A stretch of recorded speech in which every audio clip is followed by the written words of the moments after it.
नमस्कार. नमस्कार सर. नमस्कार. काही बाईच्या पुढील पश्पात आपलं सर्वांचं स्वागत. ओळखीतल्या अनोळखी भागात आपण मागच्या वेळेला डॉक्टर संदीप पाटील यांच्याशी गप्पा मारल्या होत्या. ते बर्डर आहेत, त्यांना पक्षी निरीक्षणाचा छंद आहे. आणि सर, आपण मागच्या वेळेला असं म्हटलं होतं की तो आपला ते पुष्प जरा जास्त लांब होत होतं, म्हणून आपण म्हटलं होतं की फोटो किंवा ते फोटो घेतानाचे बरोबर काही किस्से, काही तुम्हाला तेव्हाचे अनुभव काही अनुभव असतील तर ते आपण सांगूयात. नक्की. तर आपण मला वाटतं ते आपण या भागामध्ये नक्कीच सांगूयात. पण ना मी जनरल असं थोडंसं वाचत होते, तर त्याच्यात आपले डॉक्टर सलीम अली, जे भारताचे एक ऑर्निथॉलॉजिस्ट आहेत फर्स्ट, आणि त्यांनी बर्ड्स ऑफ इंडियन बर्ड्सवर त्यांचं एक 1941 मध्ये एक पुस्तक आलं होतं. बरोबर. त्याच्यानंतर आता जवळजवळ 80-85 वर्ष गेलेली आहेत. तर त्या पुस्तकात मेन्शन केलेले जे पक्षी आहेत की नाही, त्यातले मला खात्री आहे नवीन पण तुम्हाला बरेच दिसत असणार किंवा बरेचसे एस्टिंग पण झाले असतील. आहेत का असे?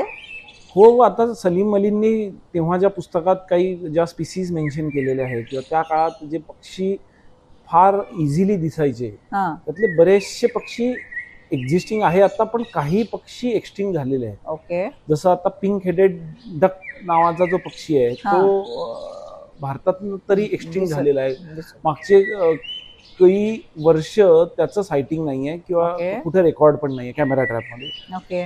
दुसरं 2007-08 पासून आपल्याकडे सायबेरियन क्रेन्स आलेले नाहीये, जे आधी रेग्युलरली यायचे. भरतपूर नावाची जी सेंच्युरी आहे, अतिशय रिनाऊंड सेंच्युरी आहे ती, तर तिथं यायचे, पण ते 2008 पासून ते पक्षी आलेले नाहीये. ओके.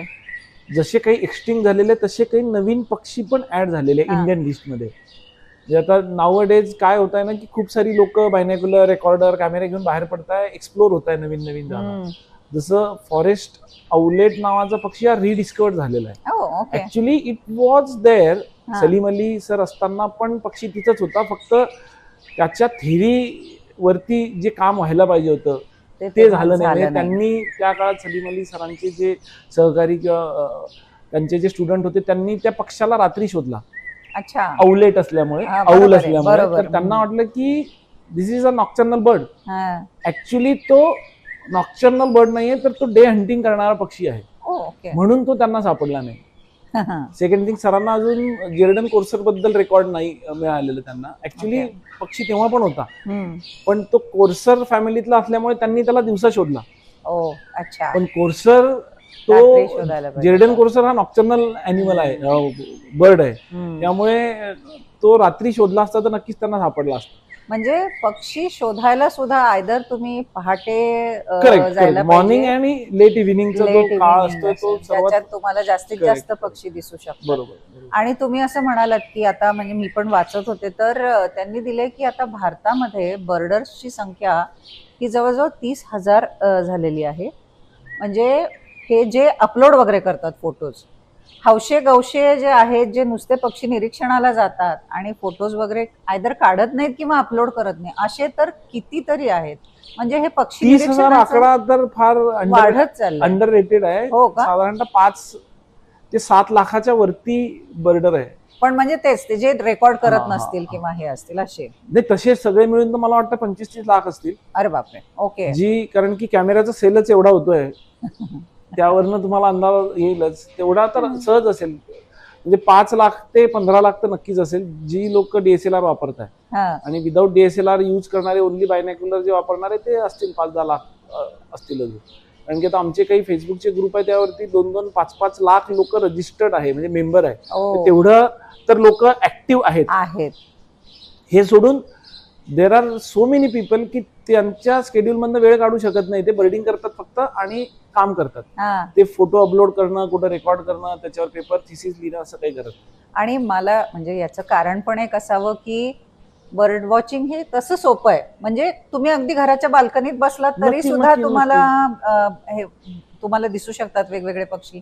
किंवा आपण जसं बोलत होतो तेव्हा तुम्ही मगाशी सांगत होतात की तुम्ही जेव्हा गाडीने कुठेतरी प्रवासाला निघता तेव्हा सुद्धा कुठेतरी थांबून पक्षी बघता. इतकं सहज शक्य आहे बर्ड वॉचिंग करणं हे सहज शक्य आहे, कारण की त्यासाठी तुम्ही तिथं प्रेझेंट असणं अपेक्षित आहे. Gadgets correct. तुमच्याकडे काही असायलाच पाहिजे असं काही कंपल्सरी नाहीये. बरोबर. आणि पक्ष्यांच्या म्हणजे बर्ड वॉचिंगची जी थिअरी आहे त्यानुसार तर आधी पक्षी तुम्हाला दिसण्यापेक्षा तो ऐकायला येतो आधी. ओके. किंवा कुठलाही नवीन स्पीसीज लोक शोधतात किंवा काही रिसर्च करतात तर आधी तो ऐकतात अच्छा. आणि मग तो बघतात. दिसतो. There are so many species ज्या स्कल्कर म्हणून ओळखल्या जातात की ज्या जो पक्षी आतनं गर्द झाडीतनं किंवा जाळीतनं तो आवाज देत राहील तुम्हाला. अच्छा. तुम्हाला ऐकायला येईल, अर्धा तास, एक तास पक्षी तुम्ही ऐकू शकाल पण तो तुम्हाला दिसणार नाही. ओके. तर ते बेसिक काही नेचर आहे पक्ष्यांचं. त्यामुळे तुमचे कान फार तीक्ष्ण असणं अपेक्षित आहे. करेक्ट. आणि तुम्ही आता जसं म्हणा कान तीक्ष्ण, कारण जेव्हा तुम्ही पक्षी वॉच एस्पेशली तुम्ही काही खास भागांमध्ये जाता खास पक्षी बघण्यासाठी, त्यावेळेला जेव्हा हे असे पक्षी बघायला तुम्ही जाता तेव्हा जंगलातनं जात असताना म्हणजे असे गप्पाटप्पा करत ट्रेकिंगला कसं आपण जातो तसं शक्यच नाही आहे ना जाणं. म्हणजे तुम्हाला कमीत कमी आवाज करत शांत चित्ताने मागोवा घेत जावं लागत. बर्डिंग करत असताना लाईक माइंडेड लोक जनरली प्रेफर केले जातात. की आपल्यासारखीच त्या लोकांना पण इच्छा असावी पक्षी बघण्याची, तेवढ्याच तत्परतेने त्यांनी आपण सांगितलेल्या गोष्टी फॉलो केल्या गेल्या पाहिजे. म्हणजे for example Wien you walk on a trail, जसं प्रत्येक ठिकाणी ठरलेलं आहे की या एरियामध्ये जायचं. समजा आम्ही अंदमानला गेलो तर अंदमानला एक चिडिया टापू नावाचा एरिया आहे. तिथं मी त्या ट्रेलवरती जेव्हा चालतात तेव्हा तुम्हाला आपण स्वतः गाईडशी गप्पा करणं किंवा अजून लोकल कोणाशी तरी गप्पा मारत चालणं तर हे डेफिनेटली अवॉइड करायला पाहिजे. कारण की पक्षी जोपर्यंत तुम्हाला कळणार नाही, कधी कळेल तो पहिल्यांदा तर तो ऐकायला पाहिजे. आणि पक्षी हे फार होकल असतात, त्यांचे कॉल सॉंग्स देत असतात. ते ब्रीडिंग टाइमला अजून जास्त होकल होतात. प्रत्येक पक्षाचा जो ब्रीडिंग टाइम आहे त्यामध्ये तो पक्षी अजून जास्त सुंदर दिसतो. ब्रीडिंग प्लमेज म्हणतात त्याला. अच्छा. आणि खूप छानसं गातात ते. प्रत्येक पक्षाचा एक युनिक आवाज आहे, त्याच्या ठरलेल्या नोट आहे. करेक्ट.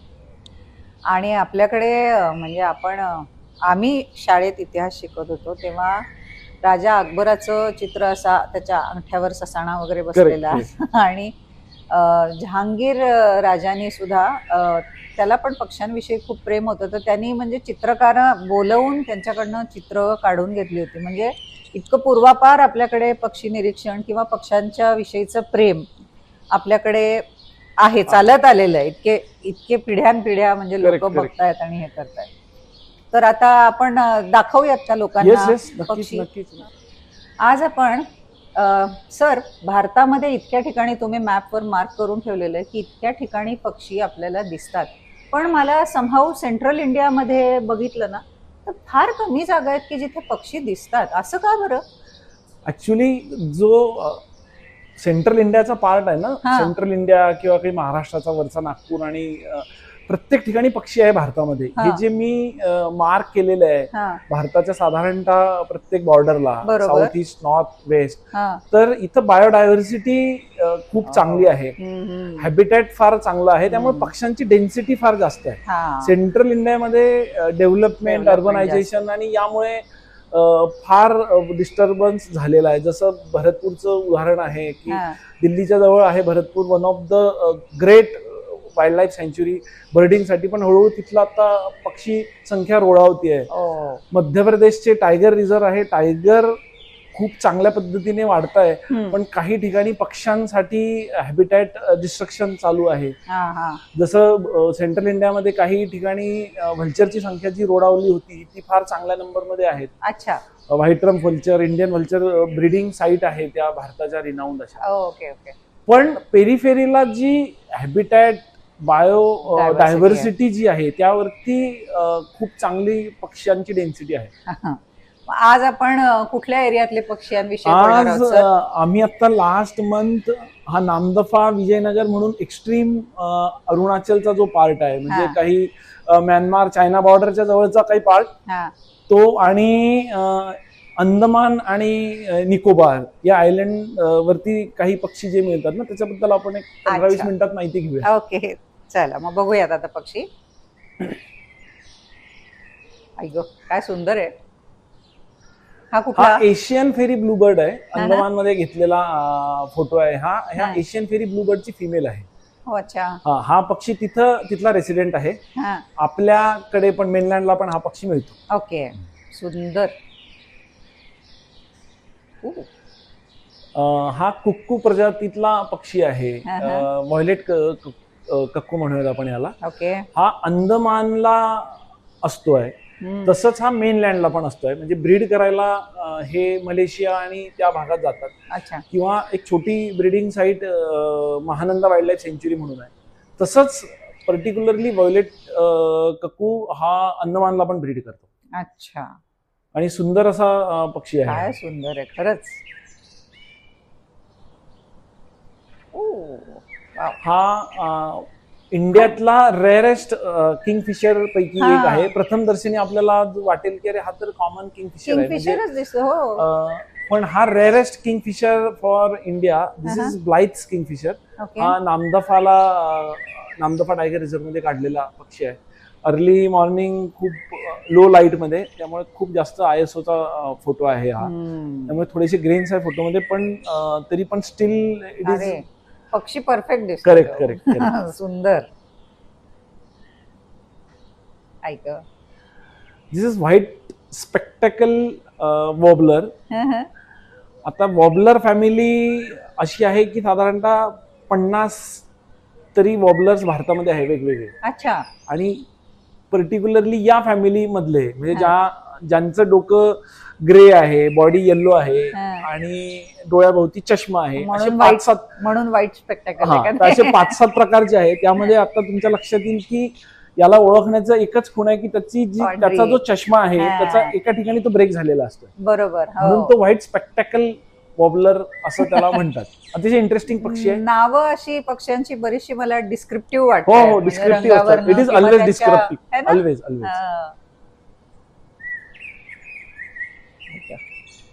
काय सुंदर आहे. Andaman green pigeon. हो पिजन आहे. This is pigeon. ओके. आपल्याकडे आधी जो पॉम्पेडॉर नावाचा एक पक्षी आहे, म्हणजे पिजनचाच प्रकार आहे. तर त्यातनं हा स्प्लिट करून मग त्याला वेगळं नाव दिलं त्यांनी. पण this is endemic to Andaman island. Okay. बापरे. अंदमान आणि निकोबार. पंख त्याचे पसरल्यावर काय दिसत. हो फार सुंदर पक्षी आहे. आणि फ्रुटिंग ट्री वरती असतात साधारणतः हे. ही तर चिमणी वाटते, अशी चिमणी सारखाच दिसतो. This is again a warbler. This is Sichuan leaf warbler. अच्छा. वॉबलर्स असतात त्याच्यात वेगवेगळे प्रकार आहे. लीफ वॉबलर आहेत काही बुश वॉबलर असतात. अच्छा. तर त्यातला हा लीफ वॉबलर आहे. हा न्यूली इंट्रोड्यूस बर्ड आहे टू इंडियन सबकॉन्टिनेंट. हा आधी चायनामध्ये दिसायचा. पण नवीन एरिया काही वर्षांपूर्वी 10-15 वर्षांपूर्वी वॉलॉंग म्हणून एरिया एक्सप्लोर केला गेला. त्यामध्ये सापडलेला पक्षी आहे. त्याच्या चोची मधला किडा सुद्धा छान आहे. हो त्याच्या चोचीमध्ये स्पायडर आहे. ग्रीन कलरचा छोटा स्पायडर आहे. आणि तो साधारणतः या फोटोवरनं आपल्याला कळेल की त्याची हंटिंग किंवा इटिंग हॅबिट काय आहे. तर असे किडे साधारणतः पक्षी खातात.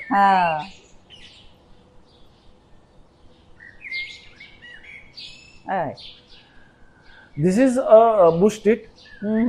Black broad bush tit. हा वॉलॉंगला काढलेला पक्षी आहे. तुम्ही आठवत असेल तुम्हाला अँग्री बर्ड नावाचा गेम आलेला बघा. हो. तर त्यातला जो अँग्री बर्ड आहे तर तो याचा फेस होता. One of the face is this Bush tit face. Sir हे पक्षी खूप लांब दिसत असणार तुम्हाला ना, पण तुमचे म्हणजे तुम्ही कसले क्लोजअप सॉलिड काढलेत. कॅमेरा जबरदस्त. पण काय एक तर हो मी प्राईम लेन्स यूज करतो. पण बऱ्याचदा ह्या सगळ्या गोष्टींमध्ये काही ट्रिक्स असतात पक्षी जवळ बोलवण्यासाठीच. अच्छा. मग देर आर 2 मतप्रवाह आहे.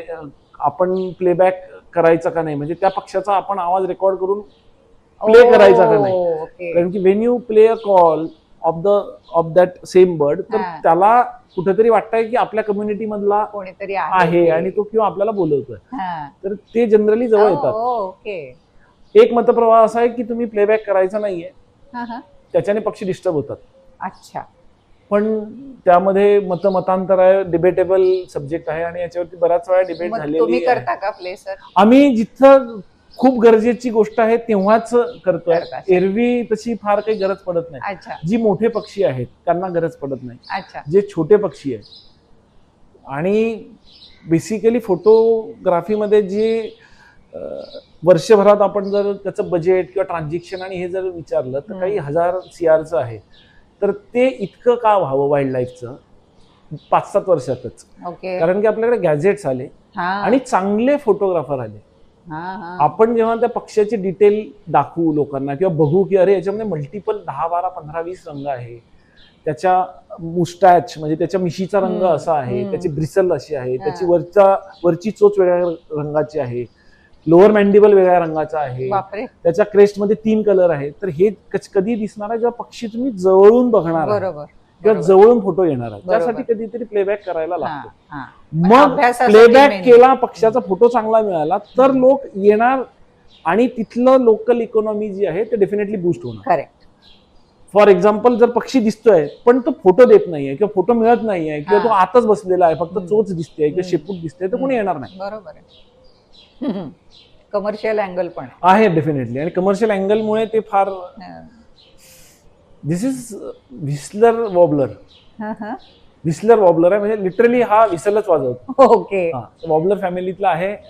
हा मी नामदफाला घेतलेला आहे. याच्याही डोळ्याभोवती मला काळा चष्मा दिसतो. चष्मा आपला आहे, पिवळा चष्मा पिवळा चष्मा आहे. याचा रंग वेगळा आहे. हा. जसं प्रायमरी काही सिम्पटम्स असतात त्याची क्रेस्ट बघतो आपण, मॅन्डिबल बघतो, आयरिंग बघतो, बऱ्याचदा त्याचा नेप बघतो आपण. तर त्याच्यामुळे आयडेंटिफिकेशन व्हायला फार सोपं झालं.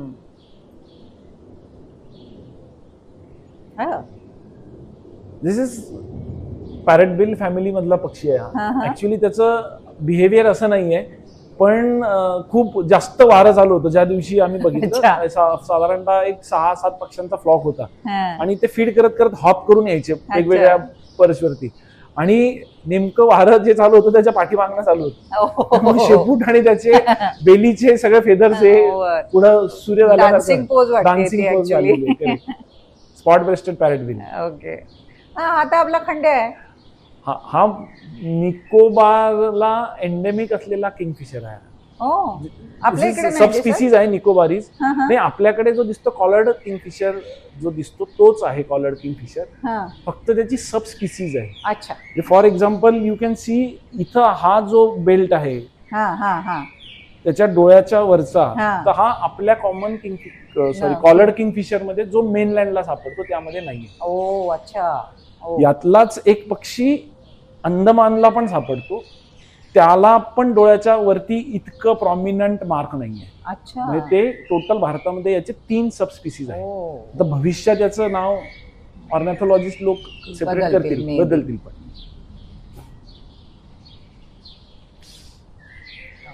हा अंदमानचा एंडेमिक सनबर्ड आहे. ऑलिव्ह सनबर्ड म्हणतात त्याला. आणि अतिशय सुंदर असं आहे. आपल्याकडे जे पर्पल सनबर्ड किंवा विगर सनबर्ड जे सापडतात सेम फॅमिली मधलं आहे. आपल्याकडे लाल निळ्या रंगाचे सापडतात. तर हा येल्लो आणि फार सुंदर असा व्हायोलेट आणि नेव्ही ब्लू आहे त्याच्या थ्रोटला. ब्रीडिंग मेल आहे हा. येस. बागदार सुरेख.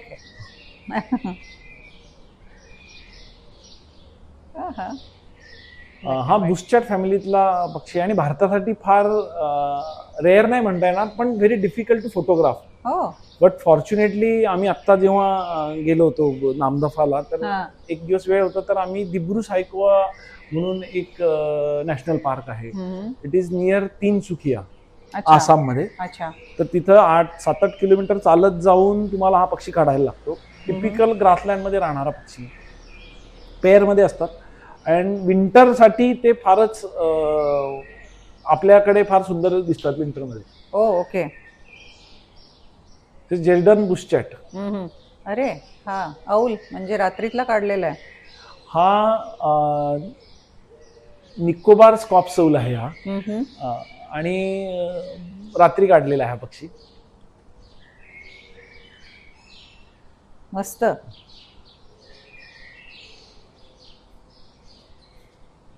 दिस इज ग्रीन पिजन. हा हा, अंदमान दिसतोय. निकोबारला काढलेला फोटो आहे. हम्म. दिस इज ग्रीन पिजन. दिसतोय म्हणजे कबूतर वाटतंय. येस येस येस हा. येस. हा. हा पुन्हा फार इंटरेस्टिंग आणि सुंदर पक्षी आहे. हा. Endemic to only great Nicobar. हा. This is Nicobar megapode. तर मेगापॉडची the only species found in India और in India and Andaman Nicobar is this Nicobar megapode. Okay. This is a female bird. अच्छा. Actually they are not in breeding colour, पण तो त्या ज्या पद्धतीने त्याचं फोटो किंवा सायटिंग झालेलं आम्हाला इट वॉज आउटस्टँडिंग. ज्या पद्धतीने, कारण की हे जे तुम्हाला दिसत असेल ना, समुद्राला लागून एक विशिष्ट प्रकारची झाडी असतात, त्याच्याबरोबर त्या स्टेमवरती उभा येतो आणि पाठीमागे त्याची पानं दिसत असतील. ग्रीन कलरची मोठी पानं असतात. त्याला टिपिकल शब्द आहे त्या वनस्पतीला, ते मी विसरलो. पण मॅनग्रू नाही आहे ऍक्च्युली. फार पोकळ असं असतं हे जे ज्या लाकडावरती उभा आहे तो, ते फार पोकळ असतं. पण ते समुद्राला लिटरली चिकटून असतं, म्हणजे सी शोरला चिकटूनच. म्हणजे हा जंगलातनं हा बाहेर पडला तर डायरेक्ट समुद्राचा, इतका समुद्राच्या जवळ असतात. अरे हा मगाशीच पिजनच आहे का? दिस इज पिजन ओनली. हो ना. Yes yes. निकोबारला एंडेमिक आहे हा. काय सुंदर त्याची पोज आणि काय अशक्य फोटो आहे. हा फीड करत होता तिथं.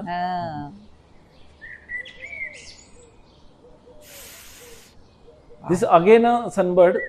सब स्पीसीज आहे ही पण निकोबारला मिळते. निकोबारच्या सनबर्डच्या स्पीसीज मधला आहे हा. काय ब्राईट कलर आहे, लाल. येस. आपल्याकडे व्हिगर्स मिळतो ना, तसा आहे आपल्याकडे पण मिळतो यातला एक प्रकार, व्हिगर सनबर्ड. क्रिम्सन सनबर्ड मिळतो, त्याची सब स्पीसीज आहे. अच्छा. ऐटीत बसलाय. हा वुडपेकर फॅमिली मधला आहे. क्रिम्सन नेप वुडपेकर. अच्छा. आधी नाव वेगळं होतं त्याचं, पण रिसेंटली त्याला रिनेम केलेलं आहे. क्रिम्सन नेप वुडपेकर. जर तुमच्या लक्षात येत असेल ना की डिस्पेक्टिव्ह आहे त्याचं पण, हा जो आहे त्याचा जो नेप आहे, तर त्याचा रंग जो आहे क्रिम्सन आहे, क्रिम्सन नेप करेक्ट म्हणायचं. Correct. This is green shrike babbler. हा पुन्हा एकदा छोट्या प्रजातीतला पक्षी आहे, जे वॉबलर आणि बॅबलर असतात त्या प्रजातीतला आहे.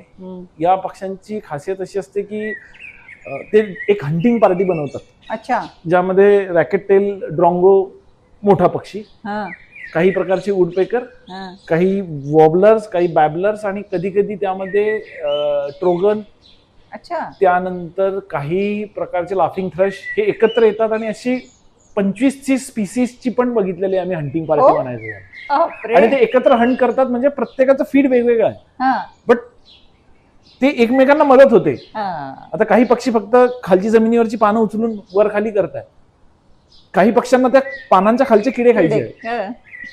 वुडपेकर ड्रम करणार, ते ड्रमिंग जेव्हा करतो तेव्हा काही स्टेम मधले काही किडे बाहेर येतात, बाकीच्या पक्ष्यांना ते मिळतात. दिस इज अंदमान शमा. अच्छा. आपल्याकडे पण एक शामा नावाचा पक्षी मिळतो. हा तिकडे तिथला एंडेमिक बर्ड आहे. This is Andaman Shama.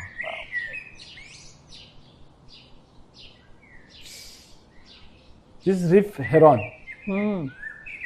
Pacific reef heron. हा मासा पकडलाय त्याने आणि मॉर्निंगला घेतलेला फोटो आहे हा. तो सकाळी त्याच्या खाण्याची वेळ होती आणि सुदैवाने तो शॉट मिळाला आपल्याला. Again shama. This is front view.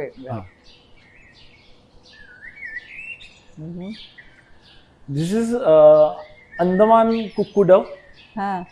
This is also endemic bird, जे भारतामध्ये जे 80-84 एंडेमिक बर्ड आहे, तर मॅक्सिमम बर्ड अंदमान निकोबार मध्ये आहेत. एंडेमिक बर्ड म्हणजे भारतातल्या काय जगातल्या कुठल्या पक्षी तज्ञाला किंवा पक्षी प्रेमी व्यक्तीला जर हे पक्षी बघायचे असतील समजा अंदमान शमा बघायचा आहे, अंदमान कुक्कुडव बघायचं आहे, तर त्याला इथंच जायला लागेल. अच्छा, जगभरामध्ये ते फक्त इथंच इथेच असतात काही पक्षी. आता निकोबार पिजन आहे तर तो बाहेर पण आहे, म्हणजे सिंगापूर आणि त्या साईडला मलेशिया त्या साईडला पण दिसतोय, हा. पण हे बाकीचे पक्षी तिथं दिसत नाही. अच्छा.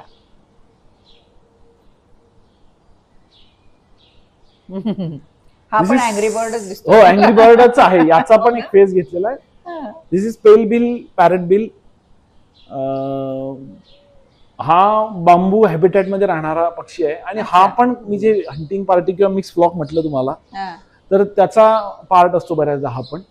आता याला खरं इंटरेस्ट असतो बांबू खाण्यामध्येच, पण कधीतरी हा मिक्स फ्लॉक मध्ये असतो. त्याची चोच अगदी छोटीशी दिसते. हा, दॅट इज पॅरेट बिल ना. हा. पॅरेट बिल म्हणजे पोपटासारखी चोच असलेला पक्षी, पण बांबू सोलून खातात ती. They have that skill. ती चोच कशासाठी हवी आहे, तर बांबू खूप सॉफ्ट किंवा कोवळा बांबू त्याच्या ज्या आतल्या स्टेम्स आहेत त्या खातात. अच्छा. Again woodpecker endemic to flicker breasted woodpecker. अंदमानचा फोटो आहे.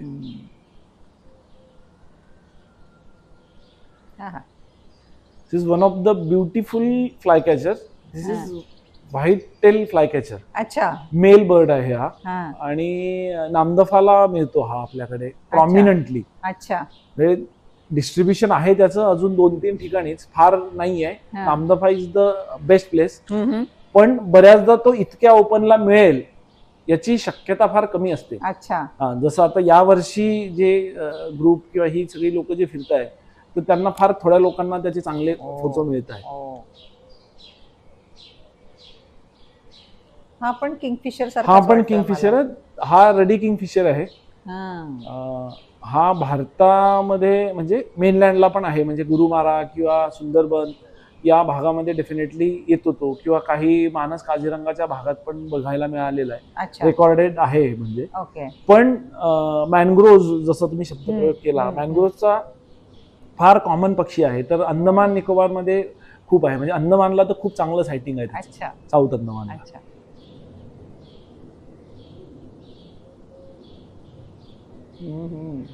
हा बीच थिकनी म्हणून आहे, तर त्याच्या नावानुसारच तुम्हाला दिसत असेल की बीच वरतीच काढलेला फोटो आहे. पेअर आहे ही, मेल फिमेल. लिटिल अंदमानला काढलेला फोटो आहे. तर लिटिल अंदमान हे लॉजिस्टिकली थोडं चॅलेंजिंग आहे. साऊथ अंदमानला तुम्हाला जायचं, पोर्ट ब्लेअर ज्याला म्हणूयात, तिथं लँड झाल्यानंतर तुम्हाला 7-8 तासांची एक फेरी बोट असते. बापरे. That ferry boat run and manage by government. तर तुम्ही ते ऑनलाईन तिकीट काढायचं, त्यात तुम्हाला रिझर्वेशन मिळायला पाहिजे. 7-8 तासांचा जर्नी करून मग तुम्ही लिटिल अंदमानला जातात.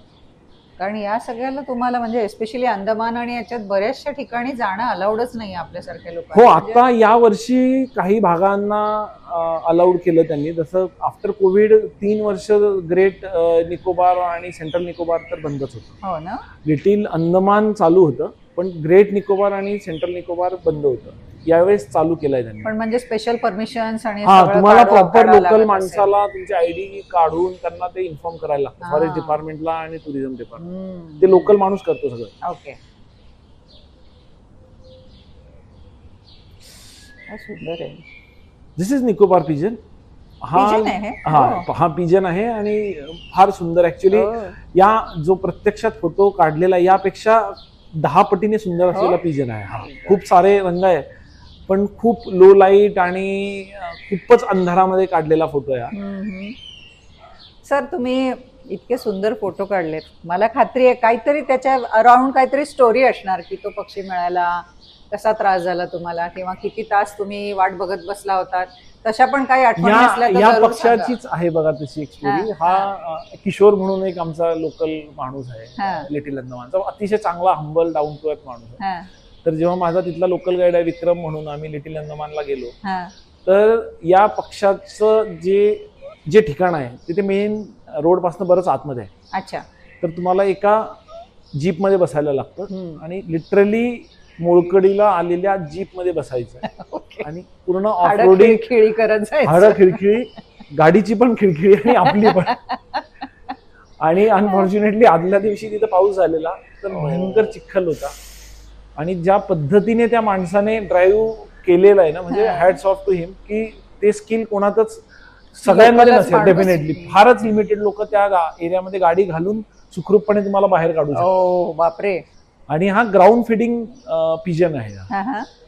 तर जेव्हा वेन यू वॉक ना, तर तुमच्या पायाच्या आवाजाने, म्हणजे इव्हन सुकलेल्या पानावरती पण तुमचा पाय पडला, हम्म. त्याच्याने पण उडून जातो हा. अरे बापरे. त्यामुळे आम्ही सलग 2 ते 3 दिवस ट्राय करून चौथ्या दिवशी हा फोटो मिळालेला आहे आम्हाला, खूप अथक परिश्रमानंतर. म्हणजे हाडं खिळखिळी प्लस जीव मुठीत धरून करेक्ट बसायचं. Correct correct correct. आणि त्यानंतर पण गॅरंटी नाही की हो, मिळेल आणि कसा मिळेल. हो. आणि तुम्ही म्हणताय असे डास आणि हे, म्हणजे हो, ती भयंकर पण प्रकार आहे. भीती आहेच हो ना हो, आपल्याला, नक्कीच नक्कीच काहीतरी नक्कीच. आजार हे करायचे. This woodpecker, this is again endemic to Andaman Nicobar island. आपल्याकडे भारतामध्ये म्हणजे मेनलँडला व्हाईट बेलीड वुडपेकर असतो, साधारणतः त्यापेक्षा थोडासा छोटा वुडपेकर आहे. लाल लाल कॅप हो, 28-30 सेंटीमीटर असेल साधारण. ओके.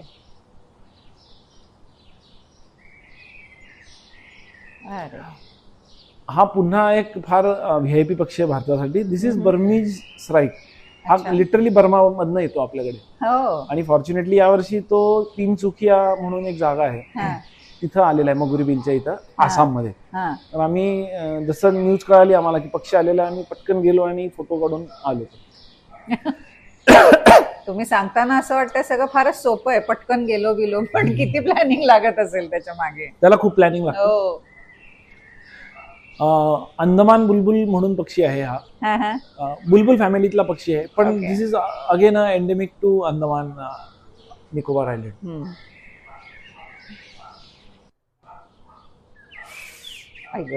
काय कलर. हा भारतासाठीच प्रॉबॅबली फर्स्ट रेकॉर्ड असावं. एक रेकॉर्ड आहे आय थिंक मिझोरमचं, पण यावर्षी भारतासाठीच दिस इज द फर्स्ट रेकॉर्ड. हा पिनटेल पॅरट फिंच नावाचा पक्षी आहे. अतिशय सुंदर. आम्ही जेव्हा बघितलं तेव्हा साधारणतः 4 बर्ड होते, म्हणजे 1 मेल आणि 3 फिमेल. तर हा मेल बर्ड आहे. अच्छा. आणि साधारणतः एक 5-7 जानेवारीला पहिलं सायटिंग झालेलं आहे. तेव्हापासून फॉर्च्युनेटली आता कालपर्यंत तरी पक्षी आहे. 1 महिना झाला. त्याच्या आधी पण असावा तो. पहिल्यांदा आमच्या एका कोलिगला तो 5-7 जानेवारीला दिसलेला आहे.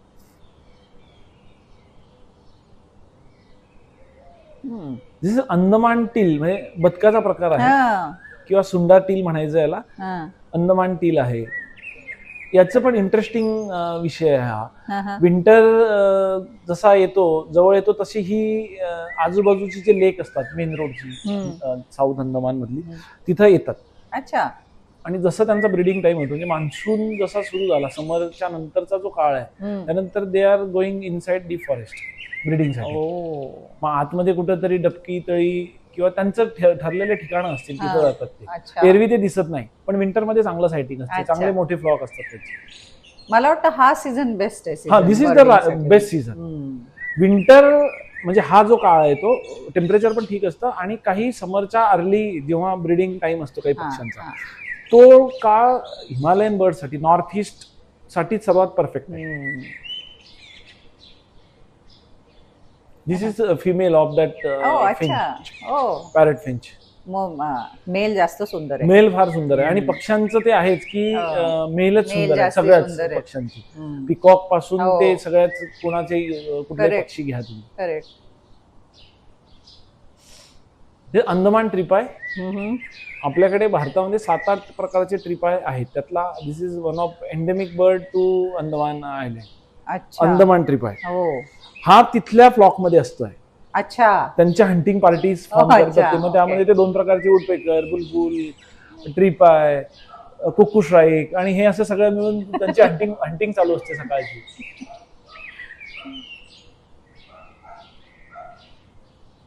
ब्लॅक नॅप्टन अंदमानला ब्रीड करतात हे पक्षी. That is one of the confirm place. जर आपल्याला हा पक्षी बघायचा असेल तर अंदमानला जायचं. कन्फर्म 100% ब्रीडिंग साईट आहे त्यांची. इतके सुंदर सुंदर पक्षी तुम्ही दाखवलेत, म्हणजे काय फोटो काढलेत. थँक्यू आणि सो मच. हा म्हणजे ते फोटो बघून आपल्याला असं असं वाटतं काय फोटो आलाय, पण त्याच्या मागे तुमची किती तासांची तुम्ही वाट बघितली असेल, किंवा स्टेडी बसला आहात, किंवा तुम्ही मगाशी सांगत होतात की तुम्ही एका पाण्यात चक्क मांडी ठोकून हो बसला हो होतात. हो हो म्हणजे असं भयंकर कष्टदायक प्रकार दिसतोय हा कष्टदायक सगळा. प्रकार आहे. जर तुम्ही म्हणजे बर्डिंग करत असाल किंवा त्यामध्ये तुम्हाला पॅशन जागृत झालं आणि तुम्हाला फारच इंटरेस्ट यायला लागला, तर आधीचा बर्डिंगचा फर्स्ट रूल असा आहे की बी पेशंट अँड विलिंग. तुमच्यामध्ये पेशन्स जर नसेल तर तुम्ही बर्डिंग करू शकत शकतच नाही. नाही. बर्डिंग काय इव्हन वाईल्ड लाईफ फोटो म्हणजे काहीच फोटोग्राफीच नाही करू नाही शकत करू शकत. करेक्ट. कशात काहीच नाही करू शकत बरोबर. तुम्ही. स्पोर्ट्स, स्ट्रीट किंवा पोर्ट्रेट कुठल्याही फोटोग्राफीसाठी तुम्हाला पेशन्सच गरजेचं आहे. आणि वाईल्ड लाईफ साठी तर दिस इज 100% अनप्रिडिक्टेबल. हो. तुमचा जो ऑब्जेक्ट आहे त्याच्यावरती कंट्रोल कोणाचाच नाही. जसं खरंय. आपण आता इनिशियली डिस्कशन करत होतो की आपल्याला आपण पक्षी जवळ बोलवतो, मग कधीतरी प्लेबॅक करतो आपण, तर असं होत नाही की दरवेळेला तो येईलच. बरोबर आहे. इट 100% डिपेंड अपॉन की त्याचा मूड कसा आहे पक्षाचा, आणि थोडं तुमचं लक Luck फेवर पण करेल आहे. तर तुम्हाला इझिली मिळतो. म्हणजे खूपदा असं होतं की तुम्हाला फार कष्ट करायला लागतात. म्हणजे रेन बॅबलर आम्ही मागच्या वर्षीच मी नागालँडला गेलो होतो. नागा रेन बॅबलर म्हणून एक पक्षी आहे. रेन हा. बॅबलर फार छोटासा आणि स्कल्कर टाईपचा पक्षी आहे. ओके. तर आम्हाला वाटलं की फार बाकीचे रेन बॅबलर आम्ही ऑलरेडी काढलेले होते, तर फार कष्ट पडतील वगैरे, तर आम्ही तसं पेशन्स ठेवून गेलो होतो की 2-3 तास जातील. पण फॉर्च्युनेटली आम्ही त्या जागेवरती पोहोचलो आणि साधारणतः that was my shortest time, की 1-1.5 मिनिटात आम्ही पक्षाचा फोटो काढून गाडीत होतो आम्ही पुन्हा. अरे बापरे. त्या दिवशी आमचं लक त्या लक. फेवर केलं आणि पक्षी अचानक समोर येऊन बसला आणि आमचं काम पटकन झालं. नाही तर एरवी कधी कधी 2 दिवस पण द्यायला लागतात. पण म्हणजे या पर्टिक्युलर पक्षाचाच फोटो काढायला तुम्ही गेला होता. Correct, जसं correct. तुम्ही म्हणाला की ठीक आहे 1.5 मिनिटात आम्हाला तो फोटो मिळाला, मग त्याच्यानंतर तुम्ही अजून वाट बघितली का दुसऱ्या कुठल्या नाही, पक्षांचे आम्ही फोटो त्यानंतर मिळायची? जनरली हा पुन्हा एकदा असा एक नियम आहे की जेव्हा तुमचा फोटो झालेला असतोय तर तुम्ही ती प्लेस मोकळी करायची. अच्छा. That place is not belongs to you, that Oh. Place is belong to that bird. Bird only. तुम्ही त्याच्या घरात गेलेला आहे तर शक्य तितक्या लवकर अच्छा. पाहुण्यासारखं जायचं बाहेर आणि लगेच पडा. निघायचं. बाहेर पड. तुमचं काम झालं तर निघायचं. म्हणून जनरली आम्ही एकाच ठिकाणी एकाच पक्षाच्या मागं 4 दिवस 6 दिवस फिरलो असं कधी होत नाही. हा, आपलं फोटो मिळाला तर निघून जायचं. निघून जायचं. अनफॉर्च्युनेटली कधीतरी फोटो मिळत पण नाही, हो. तरी पण तुम्ही तिथनं निघून जायचं and try some Next another time. Day. त्यामुळे पक्षाला डिस्टर्ब होणार नाही, तर त्याचे थोडेसे इथिकली तुम्ही काम केलं तर फारच सुंदर तुम्हाला अनुभव येतील. तेच म्हणजे आता आपण पहिल्यांदा पण जसं बोललो की तुम्ही जेव्हा जंगलातनं जाता तेव्हा आवाज नाही झाला पाहिजे, शांत चित्ताने. बरोबर. म्हणजे याच्यात माणूस आपोआपच अंतर्मुख पण होतो. नक्कीच. म्हणजे तुम्ही स्वतःशी तर कनेक्ट इट इज होता. A part of meditation meditation होतं. म्हणजे तुम्ही नेचरशी पण कनेक्ट होता, तुम्ही स्वतःशी पण, आणि प्लस सेन्सेस तुमचे शार्पन होत असतील या याच्यात. नक्कीच नक्कीच. की कान सतत आपल्याला उघडेच ठेवायचे, Correct. ऐकायचं आहे, नजर तीक्ष्ण हवीच. आणि मला वाटतं हे सगळं प्रॅक्टिसनी पण, आणि अर्थातच खूप मोठा अभ्यास आहे याच्या मागे, कारण कुठल्या पक्षाचा कुठला आवाज आहे किंवा त्याची हॉपिंगची कुठली पद्धत आहे, Correct, की याच्यानंतर तो कुठे हॉप करेल, म्हणजे तुमचा कॅमेरा तिथे सेट कर, हे सगळं खूप प्रॅक्टिस आणि थोडा अभ्यास आणि पेशन्सचा भाग आहे. जसं हो. इनिशियली जेव्हा आम्ही 10-12 वर्षांपूर्वी मी फोटोग्राफी सुरू केली तर खूपदा असं व्हायचं ना की पक्षी पर्सवरती बसलेला असायचा, आपण अपॉर्च्युनिटी मिस करायचो, शटर दाबायचोच नाही किंवा फोटो मिळायचा नाही, मिळायचा तर ब्लर मिळायचा, पण त्यात फ्रस्ट्रेट होऊन काही होत नाही. दिस इज अ प्रोसेस आणि सगळी लोक याच प्रोसेसमधनं जातात. It is not a overnight thing की you are becoming a expert, असं कधी होत नाही. बरोबर. It will take some time. Correct. आता तुम्ही जसं म्हणाला की तुमची काय एक टीम असते फोटो काढायला, पण तुम्ही तुमचे 4 मित्र सगळे जे सेम इंटरेस्ट असलेले तुम्ही लोक जाता, पण काही वेळा असं होऊ शकतं की तुम्हालाच त्या टीम मधल्या फक्त तुम्हालाच तो फोटो मिळाला, बाकी ज्यांना मिळाला नाही. पण कदाचित त्यांना दिसला असेल तो पक्षी, पण फोटो घ्यायला जमलं नाही, काय फॉर सम रिझन काय. अशा वेळा तुम्ही फोटो एकमेकांना देता का? हो, मी नक्कीच देतो. मला कोणी सांगितलं की मला हवा आहे किंवा कुठला प्रोजेक्ट आहे, काही रिसर्च आहे किंवा कुठल्या बुकला द्यायचं आहे किंवा मला रेकॉर्ड म्हणून हवा आहे, तर तुम्ही आम्हाला फाईल देणार का? तर मी देतो, ओके. हॅपीली देतो, मी काही अडचण नाही. ऍक्च्युली त्याचा पण असा आहे नियम ना की तुम्ही एका ठिकाणी उभं राहायचं किंवा थांबायचं, तुमचा गाईड इज अ बेस्ट जज. तुमच्या गाईडला माहिती असतं, तर तो सांगतो तुम्हाला की सर यहाँ पे रुकिये आप. अच्छा. अनफॉर्च्युनेटली तुम्हाला तुमच्या जागेवरनं फोटो नाही मिळाला आणि तुमच्या मित्राला मिळाला, हा. तर बऱ्याचदा असं होतं की ज्याला मिळालाय फोटो तर तो पुन्हा ती जागा खाली करतो आणि तो मागे जाऊन बसतो, ओ अच्छा. किंवा तो मेन रोडला जाईल किंवा गाडीत जाऊन बसेल. Okay okay. मग जेव्हा तुम्हाला ती जी स्पेस आहे ती वापरायला मिळते तर तुम्हाला फोटो मिळून जातो. तर 99% वेळा असं होतं की तुम्हाला मिळून जातो. तुम्ही पेशंटली एका ठिकाणी जरी थांबलात ना, कारण की पक्षी आहे तो सगळीकडे फिरणार. बरोबर. प्रत्येक तो असं कोणी 100% सांगू शकणार नाही की नाही तो इथं बसेल, असं काही नाही. बर्ड आहे तर तो त्याच्या नेचरनुसार त्याच्या हॅबिटनुसार तो फिरत राहणार. बरोबर. किंवा आता आपण जसं म्हणतो की तुम्ही जंगलात न फिरता पक्षी हे याच्या काही वन्य श्वापद सुद्धा अचानक समोर आली असतीलच की तुम्हाला, असं झालंय कधी? झालेलं आहे माझ्याबरोबर 3-4-5 वेळा झालेला आहे. ईगल नेस्टला प्रॉबेबली 3-4 वेळा झालेला आहे. एकदा वाईल्ड बफेलो किंवा बायसन म्हणून, अरे बापरे, तिथं ती लोक मिथून म्हणतात त्याला, वाईल्ड वाला. It is just like bull, big size full grown male bull. तर साधारणतः आम्ही 2.5 तास एका ठिकाणी गाडी कोपऱ्यात लावून थांबलो होतो, त्याला जागा देऊन की बाबा तो जाईल. 2-2.5 तास पेशंटली आम्ही थांबल्यानंतर तो निघून गेला. एकदा एलिफंटने चेस केलेला आहे आम्हाला. अरे बापरे. ईगल नेस्टला एकदा देहिंग पत्काईला एलिफंट 2-3 एलिफंटने चेस केलेला आहे. तर थोडं रिस्की असतं. एकदा एक कॅट दिसलेली आहे आम्हाला, जंगल कॅट ऑन फूट. पण कॅट खूप छोटा प्राणी आहे त्याच्यामुळे तो तसा काही अटॅक करणार नाही. पण एलिफंट, बायसन, इव्हन रायनो. आता आम्ही परवा दिब्रू सायकोवाला गेलो तेव्हा वाईल्ड बफेलोचा पूर्ण कळप होता. फॉर्च्युनेटली आमच्याबरोबर फॉरेस्टचा माणूस होता. He knows the better behaviour की आपण आता काय करायचं आणि ते अँटिसिपेट करणं खूप गरजेचं आहे. करेक्ट. त्या वाईल्ड बफेलो किंवा वॉटर बफेलो म्हणूयात आपण, तर त्याच्यामध्ये 2 छोटी काफ होती, त्यामुळे त्या मदर जास्त प्रोटेक्टिव्ह असतात. त्यामुळे त्यांनी सांगितलं की सर अर्धा तास लागेल त्यांना रस्ता क्रॉस करू देऊ, आपण थोडा आत जाऊ देऊ आणि मग आपण जाऊ. आम्ही अर्धा तास बसलो. आता ऑप्शन नाही. आता एवढ्यात फ्युचर मध्ये परत कुठे जाणार आहात का सर? मी जाईल या मंथ एंडला. मी दोसेदेवा म्हणून एक फार प्रिस्टीन फॉरेस्ट आहे. It is situated in Karimganj district, Assam. अच्छा. तिथं भारतातला म्हणजे द ओनली प्लेस की तिथं तुम्हाला एशियन स्टपटेल नावाचा एक पक्षी आहे. इट इज विंटर मायग्रेटरी, अतिशय VVIP बर्ड आहे फॉर इंडिया. तर तो तिथं येतो. तो अजून कुठं येत असेल डेफिनेटली, म्हणजे बक्साला पण रेकॉर्ड आहे त्याचे, किंवा अजून आहे मिझोरमला पण रेकॉर्ड आहे. पण फोटोग्राफी अपॉर्च्युनिटी तिथं चांगली आहे. अच्छा. त्यामुळे जनरली तिथं जातात लोक. अच्छा. मग आता 2-3 दिवस तिथं जाणार आम्ही मंथ एंडला. ओके. ऑल दी बेस्ट त्याच्यासाठी तुम्हाला. Thank you so much. मला अजून एक, तुम्ही आता म्हणालात की आता तुम्हाला आता सपोज हा पक्षी मिळाला, लेट्स होप की तुम्हाला हा छान पक्षी, त्याचा सुंदर फोटो मिळेल तुम्हाला, तर परत अशी अपॉर्च्युनिटी आली, परत तशाच पक्षाला शूट करायची जर अपॉर्च्युनिटी, तर तुम्ही परत घेता का? हो, मी हा पक्षी तिसऱ्यांदा जातोय फोटो काढायला. पण म्हणजे फोटो मिळाले तरी सुद्धा परत जाता? हा, म्हणजे जाईल, ऑब्झर्व करेल किंवा अजून दुसरं काहीतरी मिळेल.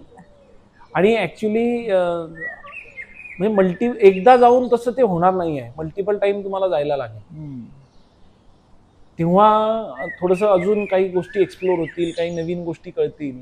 अभ्यास करण्यासाठी फोटोग्राफी अपॉर्च्युनिटीसाठी. म्हणजे फॉर एक्झाम्पल तुम्ही एखाद्या ठिकाणी समजा ईगल नेस्ट म्हणून आसाम, अरुणाचलचा एक अतिशय रिनाऊंड वाईल्ड लाईफ सेंच्युरी आहे, खूप चांगली बर्ड डेन्सिटी आहे तिथं, किंवा अंदमान निकोबार आहे. तर असं होत नाही की एकदा तुम्ही गेलात आणि सगळंच मिळालं. हो, नाही, शक्यच नाही. नाही, सेम पक्षी बघायला परत जाल का? सेम पक्षी बघायला तशी फार इच्छा नाहीये जाण्याची, पण त्याच्यासोबत बाकीच्या ज्या काही गोष्टी आहेत तर त्या नक्कीच बघायला आवडतील. जनरली आम्ही सेम पक्षी, म्हणजे एकदा पक्षाचा चांगला फोटो काढून झालेला आहे, समजा फॉर एक्झाम्पल एशियन स्टपटेलच, तर त्याचा फोटो काढायला तसा फार काही इंटरेस्ट नाही. पण त्याच्या सोबत बाकीच्या फॉरेस्ट एरियामध्ये अजून काही पक्षी जर चांगले मिळाले तर आपण नक्कीच, कारण की त्याचा ऑलरेडी मी खूप चांगला फोटो काढलेला. अच्छा. Okay okay okay. चला, तर मग तुमच्या या अपकमिंग ट्रिपसाठी तुम्हाला आमच्याकडनं खूप खूप शुभेच्छा. Thank you so much. आणि आम्हाला इतके सुंदर फोटो दाखवले, इतकी छान माहिती दिली, त्याबद्दल तुमचे खूप खूप खूप धन्यवाद. Thank you so much. नमस्कार. नमस्कार.